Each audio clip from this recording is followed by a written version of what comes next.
Marcos capítulo de número 13, a partir do versículo 32. Nós vamos projetar aqui, mas eu te falo, traga a sua Bíblia. Diz assim, se quiser aumentar, irmão Júnior, por gentileza. Diz assim, Jesus está dizendo, quanto ao dia e a hora ninguém sabe, nem os anjos do céu, nem o Filho, senão somente o Pai. Fiquem atentos, vigiem. Vocês não sabem quando virá esse tempo. É como um homem que sai de viagem. Ele deixa sua casa, encarrega de tarefas cada um dos seus servos e ordena ao porteiro que vigie. Versículo 35. Portanto, vigiem, porque vocês não sabem quando o dono da casa voltará. Se à tarde, à meia-noite, ao cantar do galo ou ao amanhecer. Se ele vier de repente, que não os encontre dormindo. O que lhes digo, digo a todos: vigiem. Palavra de Jesus, palavra que Deus colocou no meu coração para ministrar para você, para a nossa igreja, para as pessoas que nos acompanham. Mensagem importantíssima nesse tempo. Aqui nos versículos anteriores, se você pegar todo o capítulo 13, você vai ver que Jesus estava falando aos seus discípulos sobre os acontecimentos finais, sobre o fim dos tempos, sobre o que está para acontecer. Escute, Jesus estava falando sobre as coisas vindouras, daquilo que está para acontecer. Não precisa entender muito, ser tão profundo, para sabermos que nós estamos vivendo nos últimos dias. Não precisa ser um mestre para você saber que nós estamos nos últimos tempos. A Bíblia diz que nos últimos dias o amor de muitos se esfriará. A Bíblia diz que nos últimos dias homens amantes a si mesmos, arrogantes, presunçosos. Nos últimos dias, brigas, guerras, pandemias, e é o que nós temos visto. Você que me escuta, diga amém. É isso que nós temos visto nesses últimos dias. Uma prova bíblica de que nós estamos nos últimos dias é aquilo que aconteceu em Atos 2, não precisa abrir, mas o Pedro diz que aquilo que estava acontecendo em Atos 2, que foi no dia de Pentecoste, foi o cumprimento da promessa de Joel, capítulo 2. Preste bem atenção aqui. Que dizia que nos últimos dias Deus derramaria o teu espírito sobre toda a carne. Sobre filhas, filhos, homens, mulheres, meninas, senhoras e senhores. Agora pense comigo, se no dia de Pentecoste era o cumprimento de Joel, e Joel profetizou dizendo que nos últimos dias, se há 2000 anos já era os últimos dias, quanto mais agora, quem me escuta? Você precisa prestar muita atenção, senão não dá. Nós estamos nos últimos dias. Então Jesus estava falando a respeito dos últimos dias, falando aos seus discípulos. E na passagem que nós lemos, Jesus se refere à sua volta, na qual ele diz que nem anjos, nem homens sabem quando será a volta de Jesus. Quando que Jesus vem? Quando que Jesus volta? Nós entendemos que Jesus veio a primeira vez como servo sofredor, como cordeiro, mas ele volta agora como rei. Ninguém falou amém, a não ser o Jairo. Ele volta como rei. Deus vai te pegar nessa noite. Toma um 220 aí. Pá. Quando Jesus ressuscitou e estava dando as últimas instruções aos seus discípulos, o que aconteceu? Os discípulos ouvindo, eles viram Jesus subindo, e eles, uau! 2 varões se apresentam e disseram, varões galileus, por que vocês estão espantados? Da mesma forma que vocês estão vendo Jesus subir, ele descerá, ele vai voltar. A promessa de Deus, da volta de Jesus. E Jesus está falando da sua volta. E ele diz, nem os homens, nem os anjos. Naquele contexto, ele em carne disse, nem o filho do homem, nem eu. Em carne sei. Claro que como Deus ele sabe, hoje. Naquele contexto, não. Nem um homem. É por isso que não tem como alguém ficar datando e colocando datas de quando Jesus vem, em 1900 e pouco, e 2000 e pouco, e 2000, não tem como, porque ninguém sabe o dia e nem a hora, é isso que Jesus está falando, quantos estão entendendo, diga amém. Então não caia nisso. Agora, a intenção de Jesus, ao falar essas coisas aos seus discípulos, qual era a intenção de Jesus? Era manter os seus discípulos preparados, a fim de que eles não fossem pegos de surpresa. Por que Jesus ele fala isso para nós? Por que Jesus nos orienta a respeito da sua vinda, da sua volta, para que nós não sejamos pegos de surpresa?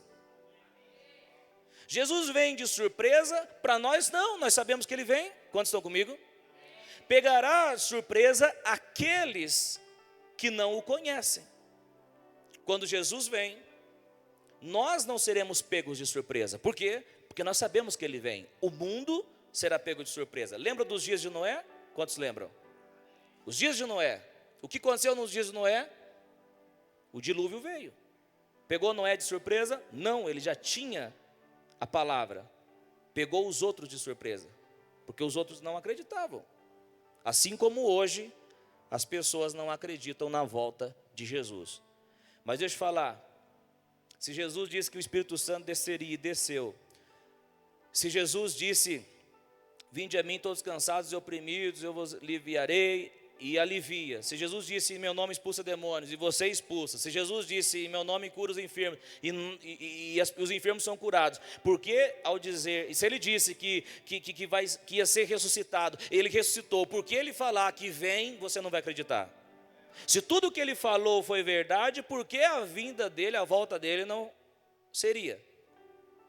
Então Jesus estava falando para os seus discípulos, e algo muito importante no versículo de número 33, Jesus disse, fiquem atentos, vigiem, vocês não sabem quando virá esse tempo. Agora, pastor, por que Jesus revela essas coisas para nós? A resposta está em João 15:15. João 15:15, Jesus diz aos seus discípulos e fala para nós também, já não os chamo servos, porque o servo não sabe o que o seu senhor faz. Em vez disso, eu os tenho chamado amigos. Porque tudo que ouvi de meu Pai, eu lhes tornei conhecido. É claro que nós não deixamos de ser servos do Senhor, somos servos de Cristo. Paulo diz, Paulo, apóstolo, servo de Cristo. Nós somos servos de Cristo, mas Jesus nos chama de amigos. E Ele nos orienta e fala das coisas que vão acontecer, porque o amigo conta e fala aquilo que vai acontecer.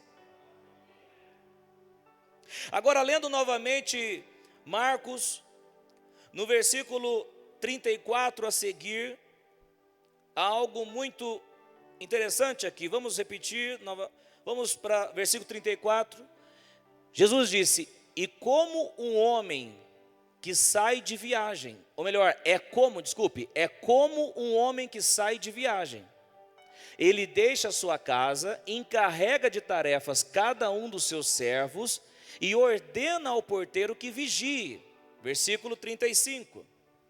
Portanto, vigiem, porque vocês não sabem quando o dono da casa voltará, se à tarde, à meia-noite, ao cantar do galo ou ao amanhecer. Versículo, continue até o 37. Se ele vier de repente, que não os encontre dormindo. O que lhes digo, digo a todos, vigiem. Olha o que Jesus disse. No versículo 36, ele diz, se ele vier de repente, que não os encontre dormindo. 37, o que lhes digo, digo a todos, vigiem. Pastor, o que significa a expressão dormindo? Falando espiritualmente, o que significa essa expressão dormindo? Vamos lá. Dormindo é o crente que desiste em obedecer ao Senhor Jesus. Dormindo é aquele que decidiu deixar a vontade de Deus para fazer sua própria vontade. Dormindo é o crente que vive como se Jesus não fosse voltar. Dormindo é o crente que desanimou em fazer o que a palavra pede. Dormindo é aquele que sempre adia o seu conserto com o Senhor. Isso é estar dormindo espiritualmente falando. Inclusive o apóstolo Paulo, ele também fala sobre isso, 1 aos Tessalonicenses, capítulo de número 5, versículo 1 a seguir. Paulo diz algo, inspirado pelo Espírito de Deus, ele diz, 1 aos Tessalonicenses, capítulo 5, versículo 1. Irmãos, quanto aos tempos e épocas, não precisamos escrever-lhes, pois vocês mesmos sabem perfeitamente que o dia do Senhor virá como ladrão à noite. Mantenha o versículo 2. Que o dia do Senhor virá como ladrão à noite. Gente, que ladrão que avisa o cara que ele vai roubar a casa? Você acha, o ladrão passa lá, viu? E aí, amigão, firmeza? É nóis. Ó, a 11h15 da noite, ou melhor, 23h15, estarei passando na sua casa e levando alguns bens, entendeu? É nóis. Que ladrão que faria isso? Agora, se ele fizesse isso, o que você acha que a pessoa ia fazer? 23h15? Eu vou chamar a polícia, preparar a polícia, vou fazer um cerco aqui, o chicote vai estralar para o lado desse ladrão. Quem está entendendo isso? A Bíblia está dizendo, não é para você entender, ó, o pastor falou hoje que Jesus vai vir disfarçado de ladrão. Não tem nada a ver isso. Estamos falando que assim como um ladrão, ele não avisa o dia, a hora, vem de repente, Jesus também virá. É isso que o apóstolo Paulo, inspirado pelo Espírito Santo, está dizendo. Dá um glória a Deus aí, um aleluia, enquanto eu tomo água. Versículo 3. Quando disserem paz e segurança, então de repente a destruição virá sobre eles, como dores à mulher grávida, e de modo nenhum escaparão. Versículo 4 é chave, presta atenção. Mas vocês, irmãos, não estão nas trevas para que esse dia os surpreenda como ladrão. Vocês todos são filhos da luz, filhos do dia. Não somos da noite nem das trevas. Portanto, não durmamos como os demais, mas estejamos atentos e sejamos sóbrios. Diga comigo, atento e sóbrio. Pois os que dormem, dormem de noite. Os que se embriagam, embriagam-se de noite. Versículo 8. Nós, porém, que somos do dia, sejamos sóbrios, vestindo a couraça da fé e do amor e o capacete da esperança da salvação. Porque Deus não nos destinou para a ira, mas para recebermos a salvação por meio de nosso Senhor Jesus Cristo. Querido, Jesus nos salvou com o seu precioso sangue para que estejamos acordados, atentos e vigilantes. Pastor, o que acontecerá? O que acontecerá se Jesus voltar e o crente estiver dormindo? Quantos querem saber? Mateus capítulo 24, versículo 45, Mateus 24, 45, Jesus diz: quem é, pois, o servo fiel e sensato, a quem seu senhor encarrega de sua casa para lhes dar alimento no tempo devido? Feliz o servo a quem seu senhor encontrar fazendo assim quando voltar. Fazendo o quê? Versículo 47. Garanto-lhes que ele o encarregará de todos os seus bens. Mas suponham que esse servo seja mau e diga a si mesmo: meu senhor se demora. E então comece a bater em seus conservos e a comer e a beber com os beberrões. O senhor daquele servo virá num dia que ele não espera e numa hora que ele não sabe. Ele o punirá severamente e lhe dará lugar com os hipócritas, onde haverá choro e ranger de dentes. Escute aquilo que Jesus está ensinando. Escute aquilo que Jesus está falando. Eu só estou reproduzindo aquilo que Jesus disse. Ao servo que é pego de surpresa: eu vou curtir, já era, está demorando demais. No último versículo diz: ele o punirá severamente e lhes dará lugar com os hipócritas, onde haverá choro e ranger de dentes. Querido, no nome de Jesus, eu estou aqui nessa noite como profeta de Deus para trazer um despertamento para a sua vida. Deus te ama, você sabe disso, e Deus tem um lugar perfeito que é a vontade dEle, agradável e poderosa para você viver. Em nome de Jesus nós queremos declarar que se vidas aqui nessa noite estão vivendo aquém daquilo que Deus tem para elas, ou fora do centro da vontade de Deus, nós queremos declarar no nome de Jesus que vidas agora sejam alinhadas nessa noite e passam a desfrutar da mesa e do banquete que Deus tem para você.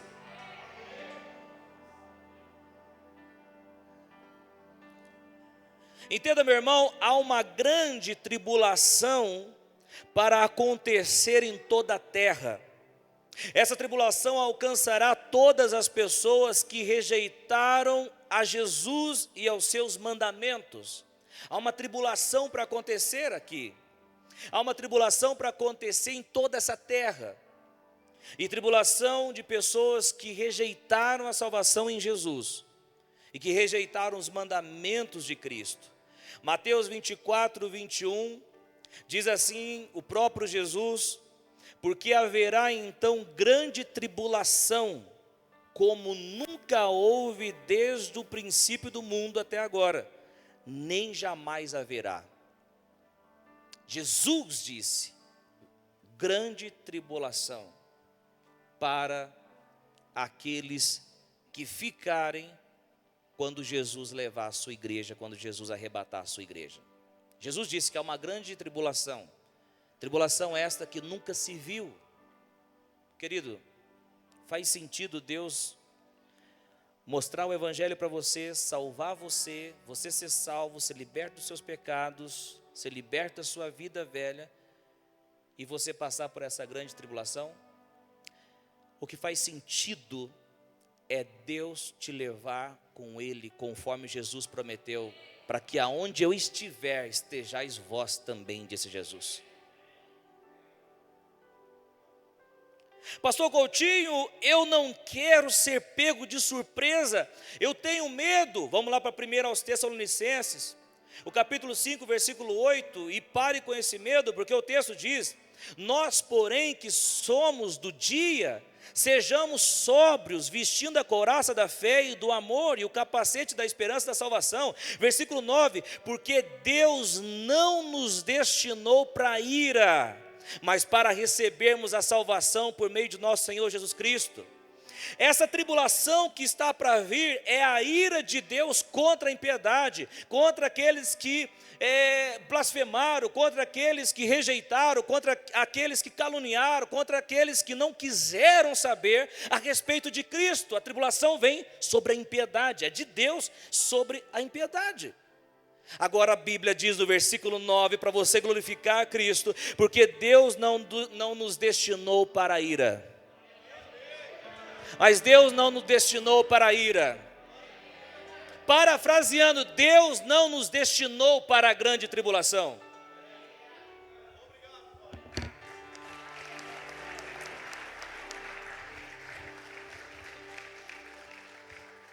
Se a grande tribulação que acontecerá, crendo nós, que quando Cristo arrebatar a igreja, a grande tribulação se inicia, se a grande tribulação é a ira do Cordeiro, conforme Apocalipse capítulo 6, é a ira de Deus contra a impiedade, por que a igreja tem que experimentar dessa ira?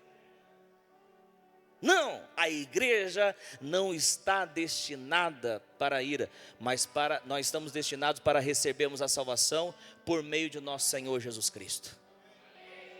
Assim como Ló e sua família, antes do fogo cair sobre Sodoma e Gomorra, o anjo foi lá e arrancou Ló de lá.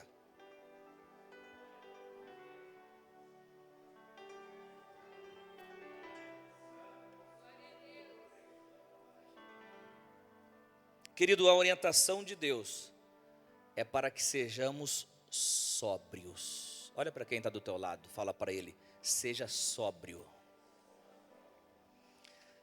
Seja sóbrio. Pastor, o que eu preciso fazer? Olha aí,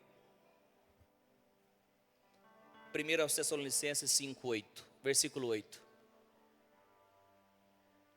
Nós, porém, que somos do dia. Quem entende isso? Quem entende isso? Nós, porém, que somos do dia. Nós não somos das trevas, nós somos do dia. Jesus nos iluminou. Fala comigo, yes!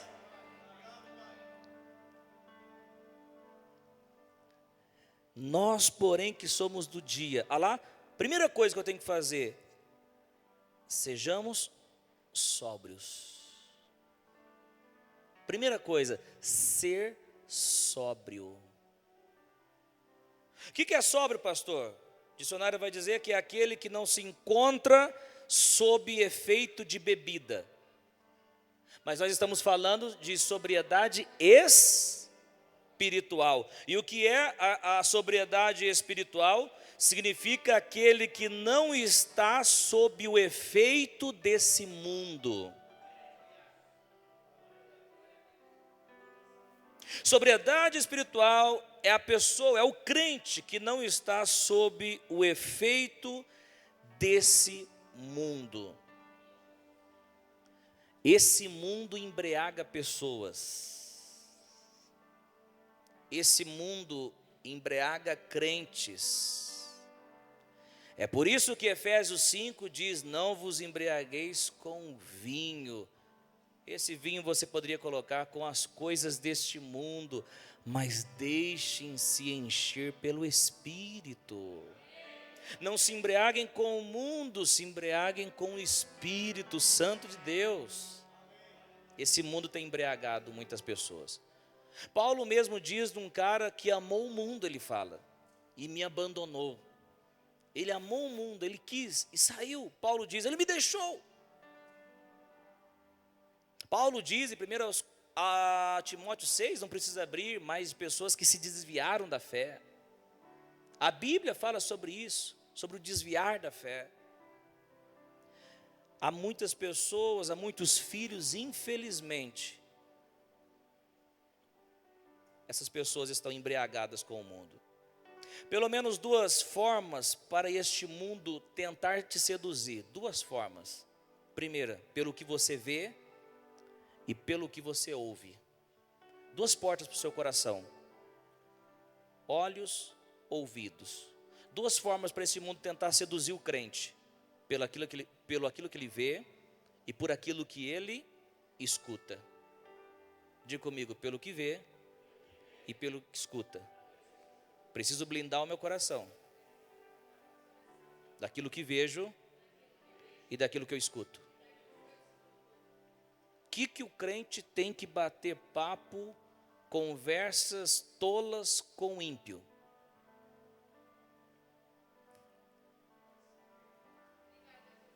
Diga comigo assim, ai, ai, ai, ai, ai. Que o crente tem que bater papo com aquele que desviou da fé e saiu, não quer saber mais de nada, está embriagado com o mundo. Você quer o quê?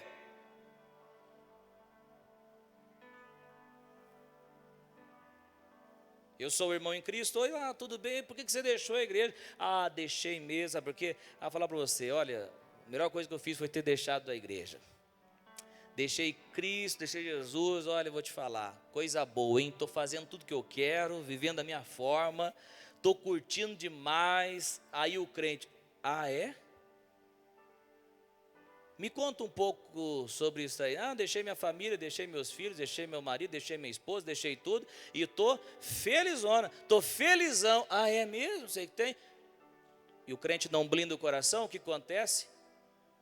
Aquela semente, escute, aquela semente pode causar um dano, um prejuízo muito grande. Quem está entendendo isso? Você tem que entender que o mundo quer nos seduzir. O mundo quer fazer com que o crente, conforme nós aprendemos que dormir é o crente que se entregou, não quer obedecer mais a Deus, está dormindo, esse crente está dormindo. E a Bíblia diz que quando ele vier, que não estejamos dormindo. E esse mundo, o interesse dele é seduzir você, é capturar você pelos olhos e pelos ouvidos. Os olhos, você olha para alguém, a vida daquele cara vai para frente, rapaz. O cara não segue a Jesus, não dá um glória a Deus, não dá um aleluia, o cara não dá dízimo, não dá oferta, o cara não tem pastor, não tem nada, o cara, e a vida dele parece estar indo para frente, e a minha parece que não vai. Jesus disse, se os seus olhos forem maus, todo você será mau. É por isso que a Bíblia diz, tendo os olhos fitos em Jesus, autor e consumador da nossa fé. Cuidado com o que você olha, cuidado com os exemplos que você acha que é sucesso. Sucesso que é sucesso é estar fazendo a vontade de Deus.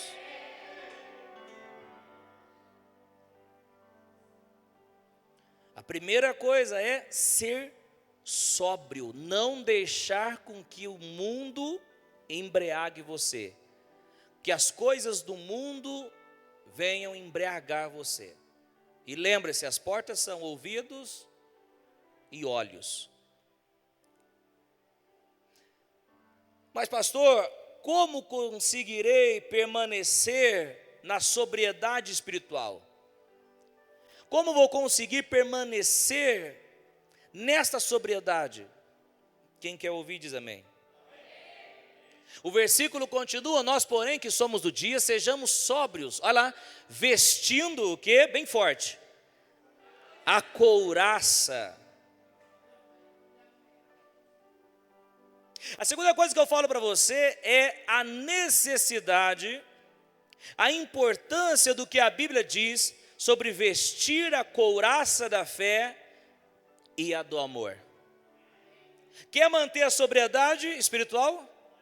Vista-se da couraça da fé e a couraça do amor. A couraça de um soldado romano, quando Paulo falou de couraça, ele avistava um soldado romano. A couraça de um soldado romano era do umbigo até o pescoço, servia para proteger os órgãos vitais, como coração, rins, fígado e pulmões. Paulo, ele olhou aquela armadura, aquela couraça, e viu a importância daquela couraça. Escute, a importância daquela couraça, porque qualquer golpe, qualquer coisa, poderia ser fatal, porque órgãos importantes estavam aqui.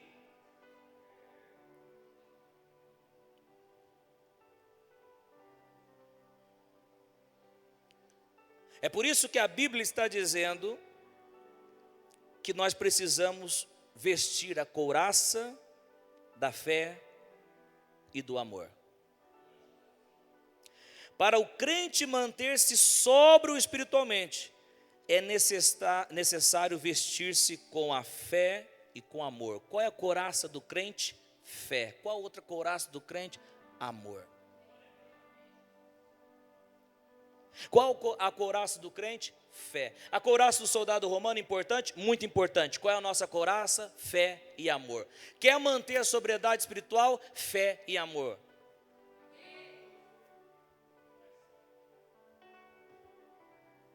Agora pense comigo, se Satanás consegue fazer você duvidar da palavra de Deus, será que ele não conseguirá levar você à desobediência?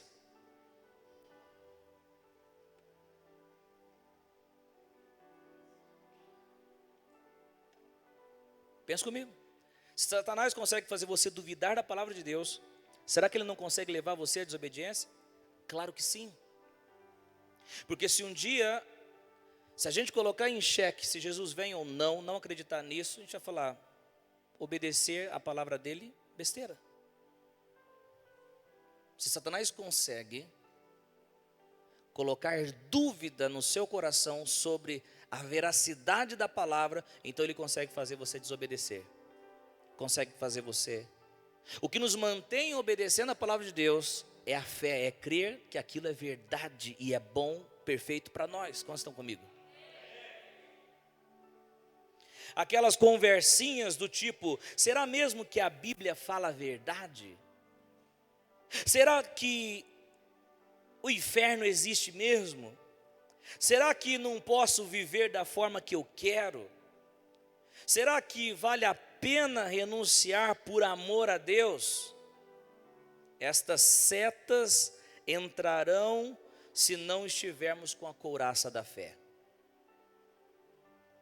Estas setas entrarão na nossa vida se a gente não tiver com a couraça da fé. Eu estou te passando orientações importantes aqui. Se essas coisas entram, se essas coisas entrarem, elas nos tiram da sobriedade espiritual. Pensa comigo, se Satanás conseguir fazer você odiar as pessoas, então ele atingiu um órgão vital de sua vida espiritual. Se ele conseguir fazer você odiar a pessoa. O inimigo sabe que se o crente odiar alguém, este crente andará em trevas. Se o inimigo conseguir fazer você odiar alguém, ele sabe que ele está levando vantagem. 1 de João, capítulo de número 2, versículo 11, diz, mas quem odeia seu irmão está nas trevas e anda nas trevas, não sabe para onde vai, porque as trevas o cegaram. Somente uma forma de não sermos atingidos pelo ódio, como? Vestindo a couraça do amor.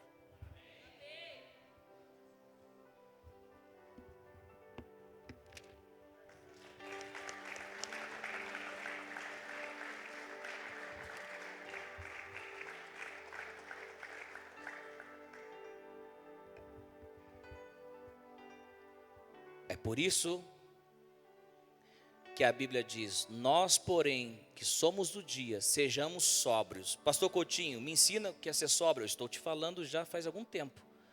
Vestindo a couraça da fé e do amor.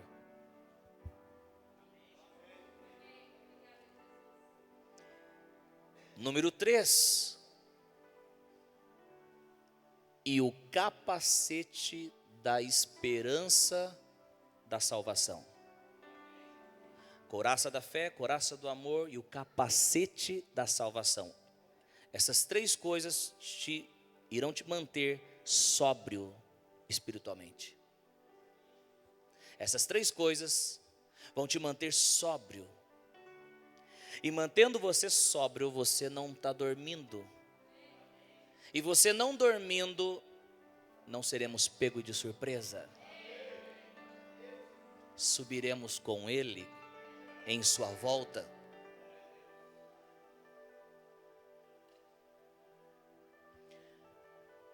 Um dia em casa estava muito calor, eu resolvi sair da cama e ir para o sofá. A Graciele acorda de madrugada, quando ela olha do lado, ela não me vê. Já pensou, meu Deus, Jesus voltou e eu fiquei. Quando ela foi, eu estava lá na sala. Teve um dia que eu até brinquei, joguei a camiseta no chão, deixei no chão lá e fui atrás da porta.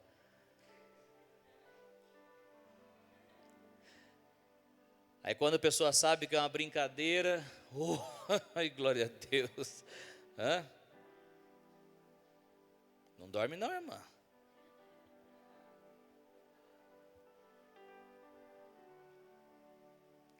Agora, você imagina, Jesus volta e o cara está dormindo e o cara não sobe?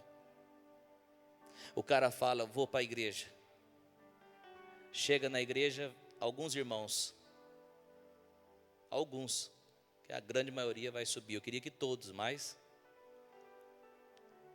O que você está fazendo aqui? A mesma coisa, estou procurando o diácono tal, a irmã tal, e não estou achando nada. O que aconteceu? Ah, não acredito. Será que Jesus voltou? A gente ficou, meu irmão, grande tribulação. Você imagina a situação? Já sonhou com coisa parecida? Estou aqui para te botar o terror? Sim, não. Sim, não. Estou aqui porque eu amo a sua vida. E eu estou no mesmo barco que você. Estou no mesma arca que você. E estou trazendo essa palavra, porque Deus me mandou trazer essa palavra. Essa palavra tanto para você quanto para mim, nós estamos no mesmo barco. Somos irmãos. Eu também não posso dormir, você também não. Eu também tenho que blindar meu coração, você também. Eu estou aqui para te instruir como blindar o seu coração. Eu estou aqui para te dizer o seguinte: não vale a pena se embriagar com as coisas do mundo, vale a pena ser sóbrio. Porque não tem a ver somente quando ele voltar, mas tem a ver com uma vida de sucesso espiritual aqui agora, neste exato momento. E os casos de que ele não volta, mas você vai. Não, você não entendeu o que eu quero dizer. E os casos da pessoa dizer, Jesus não está voltando, mas ele não vai morrer não? Essa pessoa? Um dia vai ou não vai? Ele sabe o dia que morre também? Não. Se Deus nos chama para alinhar a nossa vida, façamos isso, porque Ele nos ama. Agora, a terceira coisa diz que para colocar também, para vestir o capacete da esperança da salvação. Se você pensar também num soldado romano, a cabeça é a parte mais exposta do corpo. Ela é exposta a ferimentos mortais. Por isso, um soldado precisava usar um capacete, ou usa, constantemente. Ele precisa ter um uso contínuo do capacete.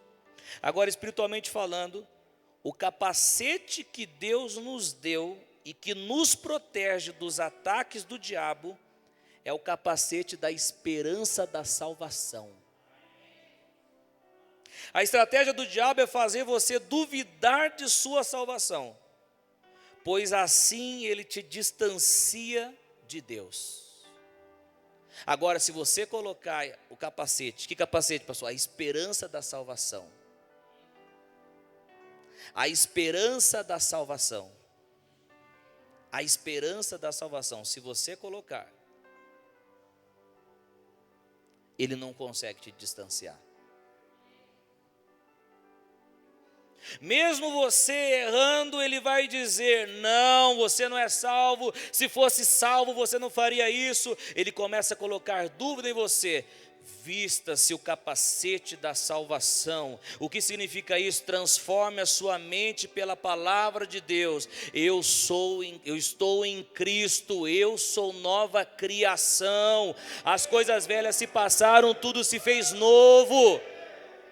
1 de João capítulo 2, filhinhos, escreva essas coisas para que vocês não pequem. Mas se pecar, temos um advogado no céu, Jesus Cristo. Jesus Cristo. Não é porque você errou, que você pecou, que você não é salvo. Vistam-se do capacete da salvação, da esperança da salvação. Eu não vou abrir mão da minha salvação. Eu fui salvo em Cristo Jesus. Você não é. Sou salvo em Cristo Jesus. Esse é o capacete da salvação. Querido, blinde o seu coração. Blinde o seu coração. Coloque a couraça da fé. Creia naquilo que Deus diz. Se encha da palavra. A fé vem por ouvir e ouvir a palavra de Deus. Quer ter mais fé? Ouça a palavra. Coloque a couraça do amor. O amor que o texto está dizendo é HP. É o amor de Deus. Não é o amor do mundo, é o amor de Deus. Coloque a couraça do amor. Pastor, é muito difícil amar as pessoas, hein? É porque você está pensando que naquele mandamento que disse: amai o seu próximo como? Como a ti mesmo. E se você não se ama, você vai amar o próximo como?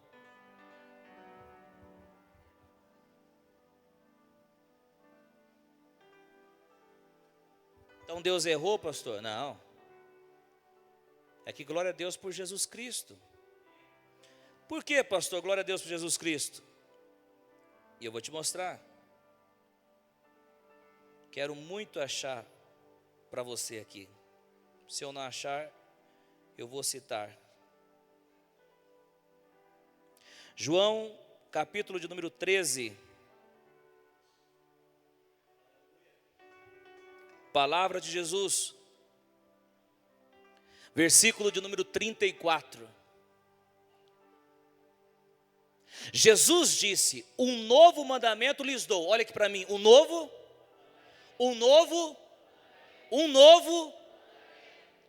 Amem-se uns aos outros. Como eu os amei, vocês devem amar-se uns aos outros.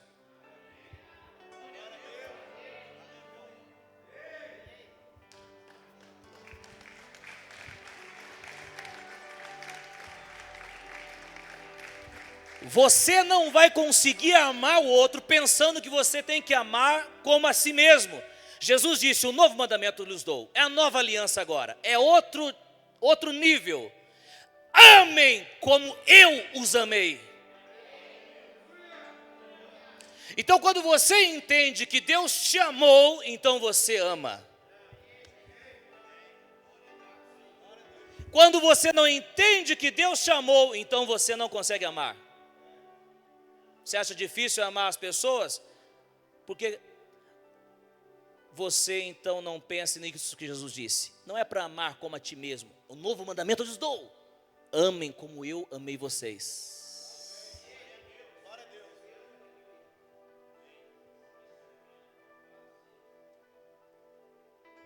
Tem gente que não estou entendendo nada. Ok, como Deus te amou? Você fez alguma coisa para Ele fazer alguma coisa para você? Você realizou alguma coisa para Ele te amar?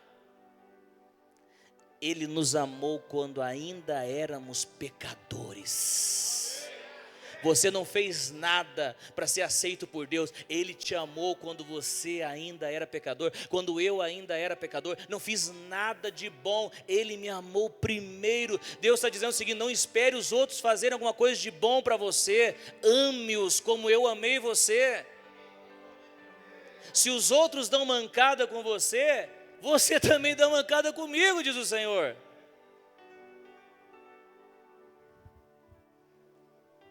Perdoar é ruim, pastor. Eu não consigo perdoar por nada, porque você não entendeu. Colossenses capítulo 3, versículo de número 13. Colossenses 3:13 diz: suportem-se uns aos outros e perdoem as queixas que tiverem uns contra os outros. Perdoem como o Senhor lhes perdoou.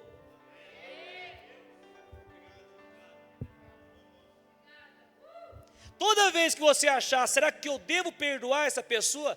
Pense, Deus me perdoou.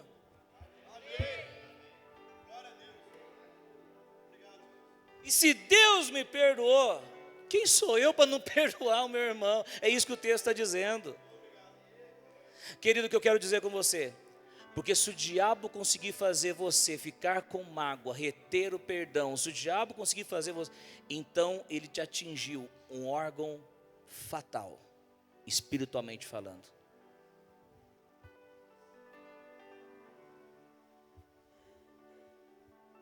A decisão é a couraça da fé. A decisão é a couraça do amor, ágape. A decisão é o capacete da salvação, da esperança da salvação. Eu quero declarar sobre a sua vida, meu irmão, o diabo não tirará a sua sobriedade espiritual. O mundo não irá te seduzir. Você não dormirá nesses últimos dias. Você não será surpreendido na vinda de Jesus. Sua fé não será abalada. O amor de Deus em seu coração não se esfriará. A esperança da salvação não será roubada de você. Você não foi destinado para ira. Você não foi salvo para perecer no meio do caminho. Você é amado, você é perdoado, você é liberto do pecado, você se tornou uma nova criação, você é filho de Deus, filho de Deus, filho de Deus. Graça sobre você, favor sobre você. Nós não somos dos que retrocedem e são destruídos. Nós somos daqueles que avançam e são salvos. Eu estou falando para a igreja de Cristo, imaculada, perfeita, santificada, comprada pelo precioso sangue de Jesus. Eu estou falando para pessoas que estão destinadas para a salvação em Jesus Cristo. Destinadas para a salvação em Jesus Cristo. Aleluia, aleluia. Não vai perecer, pecado não vai amarrar você, problemas não vão paralisar você, não vai ficar no meio do caminho, não vai ficar no deserto, não vai morrer espiritualmente, vai, ai, ai, ai, ai, ai, ai, ai.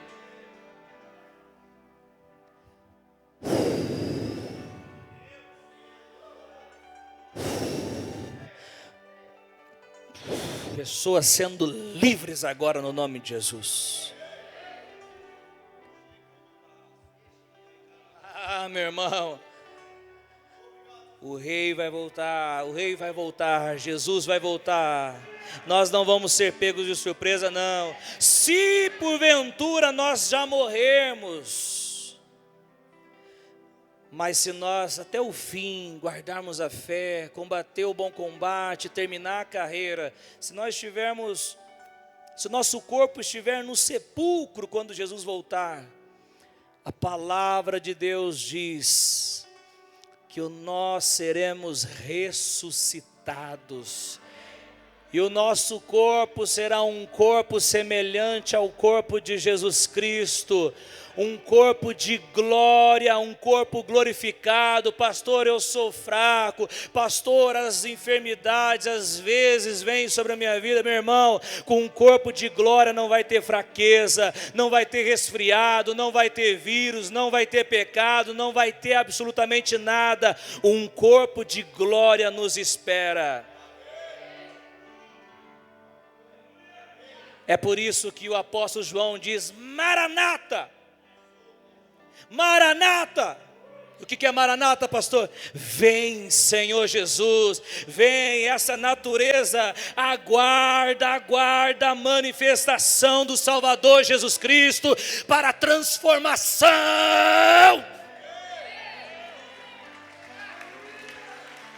Nós seremos transformados. Nós seremos transformados.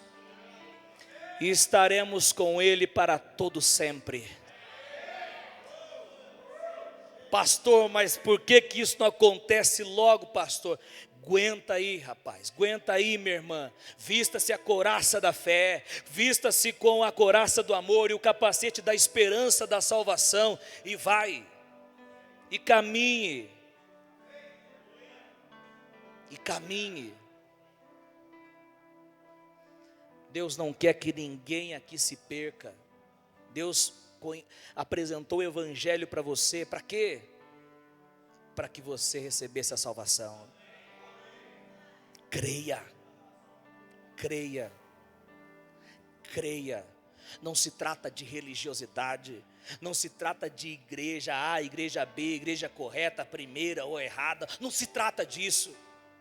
Se trata da palavra de vida, palavra verdadeira, palavra de Deus. Ainda que se a gente estivesse debaixo de um pé de bananeira ouvindo isso, meu irmão, Jesus também estaria no nosso meio.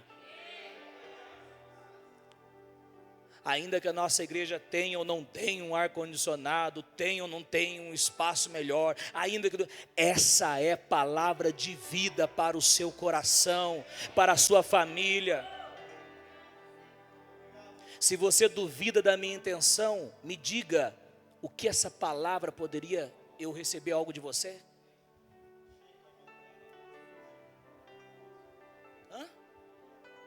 Se você duvida da minha intenção e do meu coração, eu receberia do que de você com essa palavra? O que eu quero de você é que você conclua a boa obra que Deus começou na sua vida. Vou desanimar, pastor, vou parar. Meu irmão, para com essa ideia aí. Vá para a comunhão com o Espírito Santo de Deus. Você vai receber força. Pastor, está difícil. Tem força de Deus e graça de Deus para a sua vida. Pastor, tem tantas coisas que precisam mudar. Meu irmão, minha irmã, passe a olhar para Jesus, olhe para Jesus, não olhe para você não. Não pense que eu sou perfeito, que eu sou bom, não. Todos nós estamos com a fé em Cristo, dependendo dEle, é Ele que é o nosso foco. Não pare porque você acha que não vai dar conta, que você tem errado demais, que você não consegue ser igual às pessoas da igreja. Você vê todo mundo andando corretamente, mas você não consegue. Meu irmão, deixa eu te falar, força de Deus, graça de Deus sobre você. Receba essa graça. Como que eu recebo, pastor? Diga, eu recebo essa graça de Deus. As pessoas pensam que graça é só para salvação. Tem várias facetas da graça, que é a graça, uma delas, a graça capacitadora.